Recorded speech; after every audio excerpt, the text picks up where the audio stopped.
This morning, the hearings at the state capitol, hundreds showing up to speak before the Public Education Committee for and against private school vouchers. And State Representative John Bryant tells us why some public school superintendents should have asked for a lot more money from the state.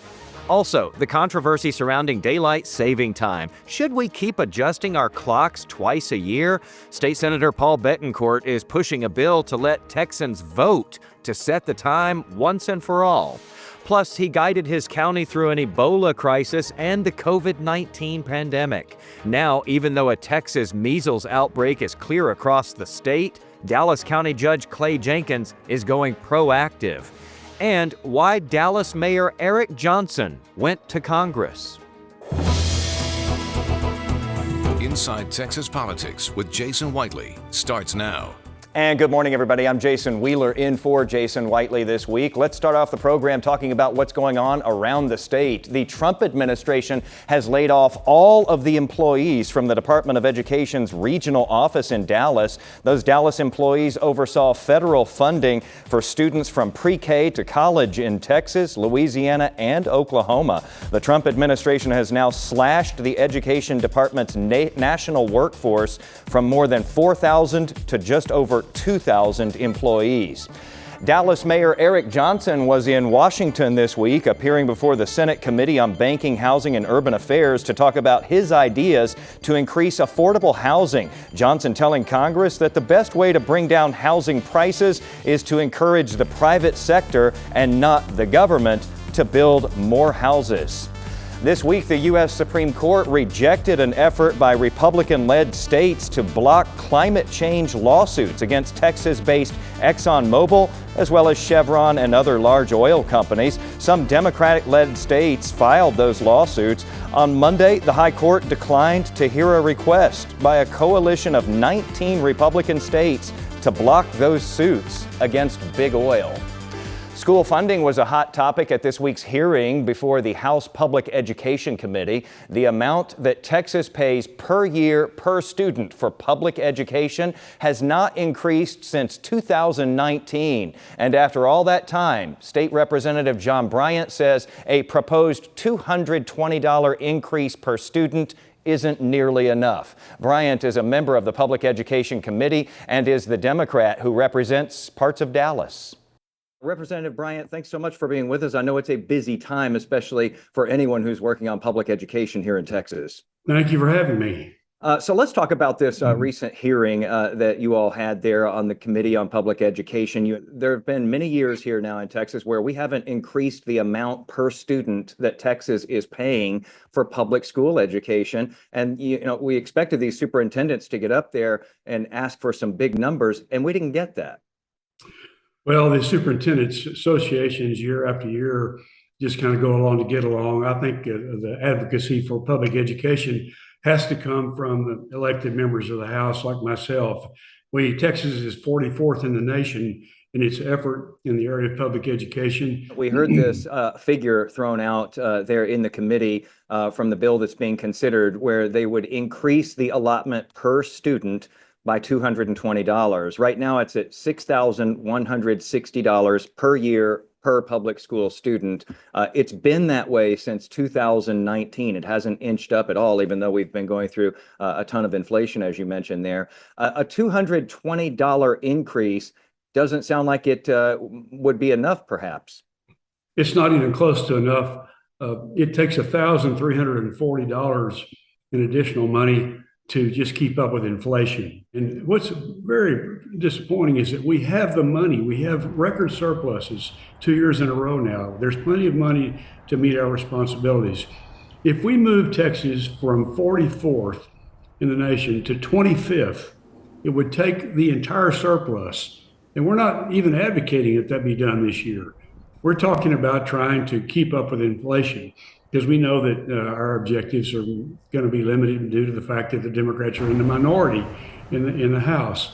But it would take $30 billion to move Texas from 44th to 25th, which means that the surpluses are not a result of good management. They're a result of underfunding public education. And when you consider that, yeah, again, let's think about that basic allotment per student per year. It's $6,100 something here that we're talking about here in Texas. The Senate just passed a bill for private school vouchers that would give 10,000 taxpayer dollars per student per year to go to private schools. A pretty big drop off there.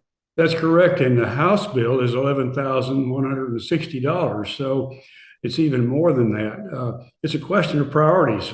We're fighting for public education, which educates 5,500,000 kids.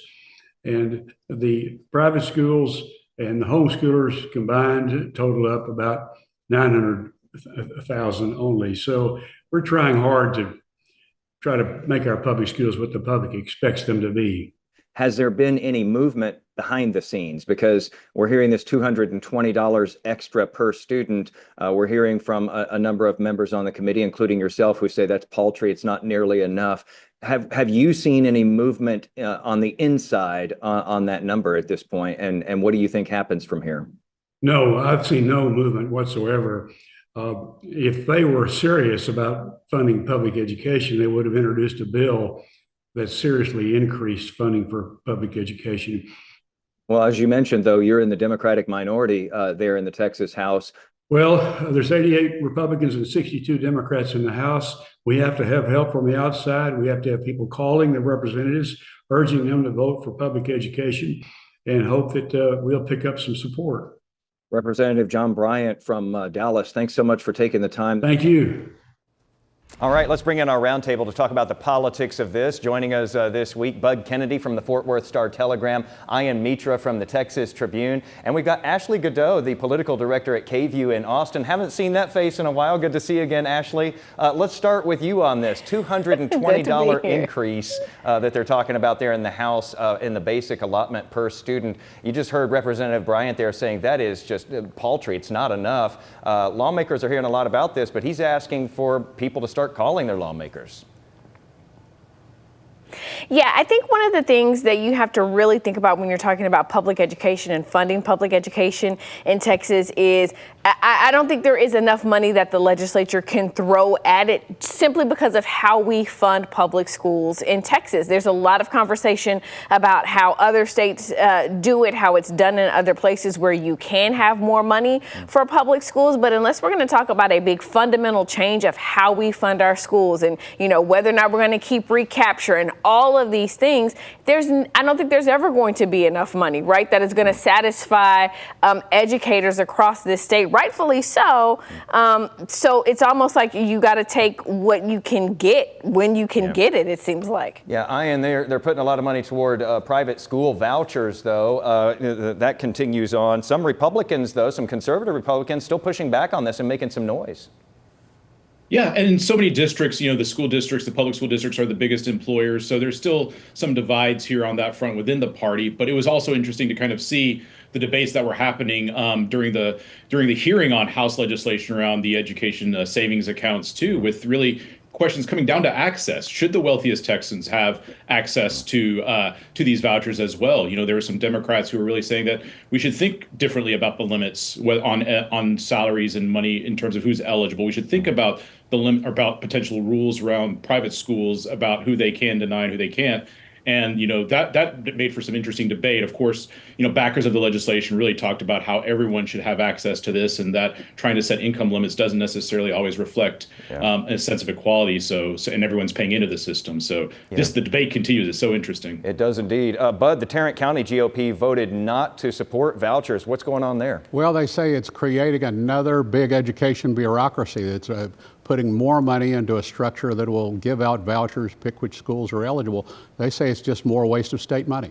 All right, all of you stick around, please, and you as well, because we've got more roundtable coming up here in just a few. Should we keep changing the time? State Senator Paul Bettencourt wants to let you decide. And as the measles outbreak expands in Texas, Dallas County Judge Clay Jenkins is getting involved. Ahead on Inside Texas Politics.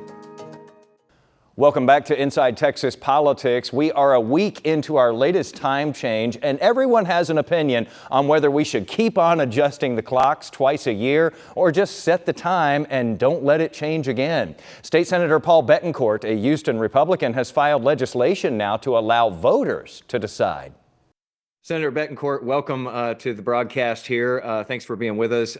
Let's talk about daylight saving time, because there's several bills filed this time around. One of them is yours, where you would put this on the ballot, put it to voters here in Texas.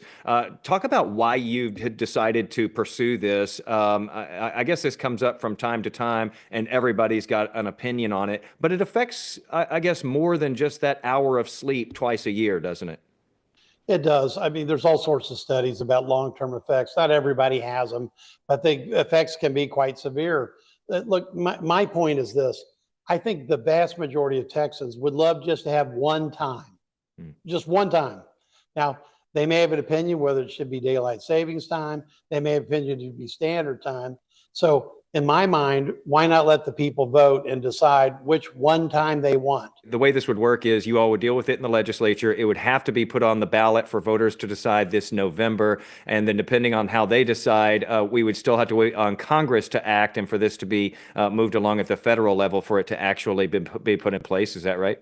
Right, because there are states like Arizona and others, that Hawaii, et cetera, that have gone to just standard time. But to go to daylight savings time, you have to have federal legislation. People have very strong opinions on both sides of this. I'm team, let it be light later into the day, but I know that a lot of people vehemently disagree with that. Well, but that's why if you put it up for a vote, it gets resolved. The other thing I was going to ask you is, I mean, you might have to work on the wording on the ballot. Those are notoriously hard to understand sometimes.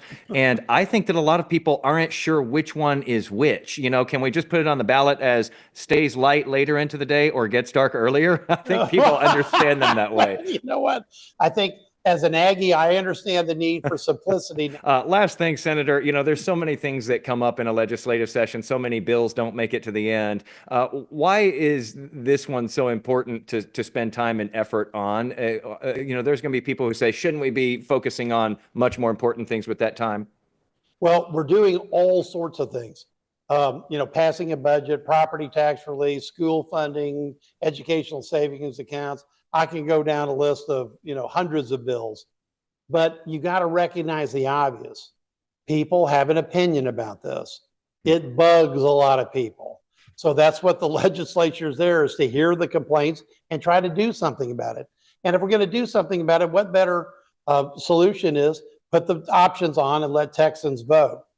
All right. Well, depending on how this goes, I might still be bugging you after this vote if it doesn't go my way. Senator Bettencourt, thanks so much for taking the time. Well, I hope you live long and prosper, in your case, in daylight savings time. Maybe everybody else wants standard time. We'll find out soon enough. Thank you, Senator Bettencourt. Really appreciate it.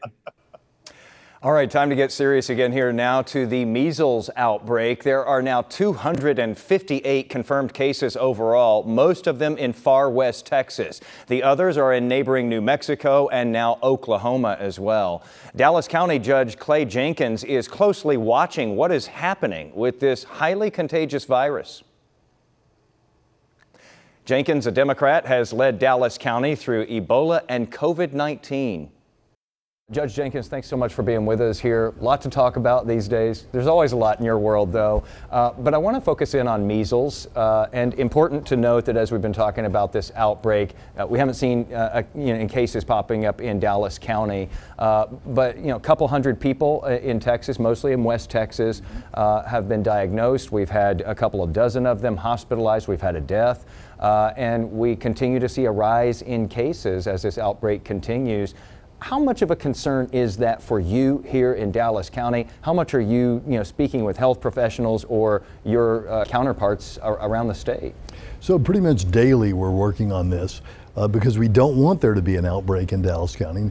And here's what people need to know. Anyone over the age of 1 is eligible for their first vaccine. And if you're over the age of 4 and under the age of 12, you're eligible for your second vaccine. These are the children's vaccines. If you're over 12 and you're unvaccinated, it's a different vaccine, but you're eligible for that as well. And we would encourage people to get vaccinated, because this vaccine's been around for longer than I've been alive. And it's a safe vaccine. It's very effective, 97% effective, even if there's an outbreak around you, that you won't get it. And so the thing that we're focused on right now is looking at schools, because it hits kids really hard. We're looking at schools with a relatively low vaccination rate. And we're offering those schools opportunities to have us come out and do vaccination clinics, and some have taken us up on that. But if you're a parent and you want your child vaccinated, you can bring your child to Dallas County Health and Human Services, or you can take your child to your pediatrician. And you've got a couple of babies who aren't too far off from that first vaccination age, and I would imagine that's on the schedule. That is on the schedule, absolutely. Look, I'm vaccinating my own children for the measles. If it wasn't safe, I would not have my 1-year-olds being vaccinated. You steered this county through Ebola back in 2014 when it came here to Dallas first here in the States in that situation. You steered this county through COVID in 2019, 2021. You've been through these things. You know how fast these things can tend to start spiraling. And I do think it's interesting that you're speaking with counterparts daily right now. Right. We are always very intentional when these things happen. Same thing with monkeypox and a lot of the things that the public has probably forgotten about, because we had that successful response to it when it got here.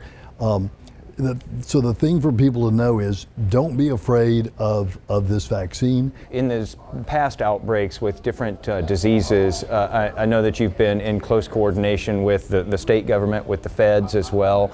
How confident are you right now that you would be able to get the help you needed from the federal level, considering we've been seeing some cuts, we've seen some freezes in funding for different programs. How confident are you right now? Have you been able to speak with people from the federal level?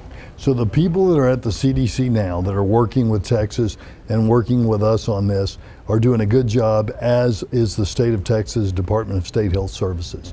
Now, if cuts happen, that would damage our ability to respond, because just to give you an idea, in Dallas County, our public health Department of Health and Human Services for Dallas County budget is a little over $350 million a year. To protect your public health. About $275 million of that passes through the federal government. So if they were to do a substantial cut, it would quickly stop our ability to do some of the things that we do. Measles is not something you want to play with. So again, if you want a vaccination, we're here to help. Judge, thanks so much for being on with us. Really appreciate it. Thank you. All right, still a lot of issues to get to. The roundtable is ready for that when we return. Time again for another Reporters Roundtable. Back with us, Bud Kennedy from the Fort Worth Star-Telegram, Ashley Godot, political director at KView in Austin, and Ian Mitra with the Texas Tribune.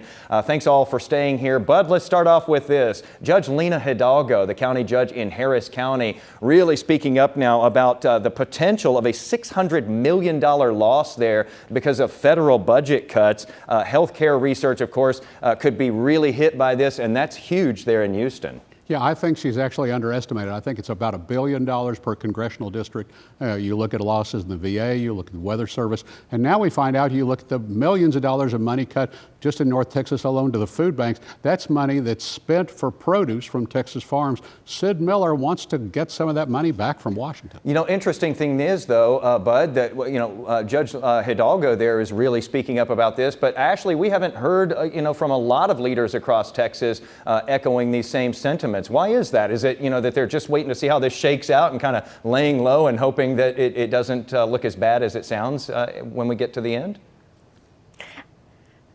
I think that's exactly what they're doing. I think maybe they're cautiously optimistic. They are, I'm sure, on the phones behind the scenes talking with representatives that they know personally to try to see what they can save. And they just want to be, they want to be cautious about speaking out and drawing attention to this before they actually know the numbers and see what exactly is going to be cut and what's going to stay. Ian, I want to ask you about the Trump trade wars. What a week it has been regarding tariffs, particularly with Canada, Mexico, and China this week. A whole lot of back and forth there. It's almost hard to keep up with everything that's been going on.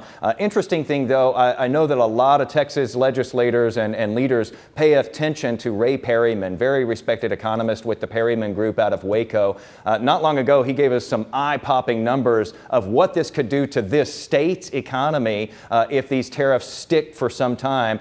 He just upgraded those figures and now says Texas could stand to lose $51.7 billion in annual gross product and 410,000 jobs, not to mention hits to exports from Texas if retaliatory tariffs kick in. These are some big numbers. Yes, and it just reiterates, how important these trading partners are. Mexico being at the top of the list, Canada right up there as well. With Mexico, so much produce. The aspects too of electronics, cars. These industries are very important in terms of like the international trade, and with Canada, it's steel and lumber. And so with Texas having such a unique position in the supply chain too, the impacts of this can be very widespread. Bud, does this threaten the Texas miracle, as they call it? I think, and you look at the population leveling off now in Texas, the growth is slowed. I think the Texas miracle is going to take a beating from these tariffs. Republicans in Austin are afraid to say anything. There's a price for that silence. Okay, they may not be saying much, but Ashley, I would imagine that behind the scenes they are talking about this. They are watching what's happening here with regard to tariffs, especially with such a huge trading partner right across our border. Absolutely they are. I mean, I thought it was interesting that when Texas received its upteenth Governor's Cup award for how strong our economy is, you had the governor saying he doesn't think this is really going to impact the state at all. And maybe that's because he knows something we don't know. Maybe the tariffs are going to be off again soon, and we just don't know it yet. I think that there is, a lot of conversations there are a lot of conversations happening, and there is concern about what this could do. But again, it's not over until the fat lady sings, because even with Perryman's numbers, that's if the tariffs are in place for a long time. We don't know how long this could last. Yeah, and we'll see when that fat lady finally sings. Bud, Ian, and Ashley, thank you very much, and thank you for watching. We'll be back with another episode next week.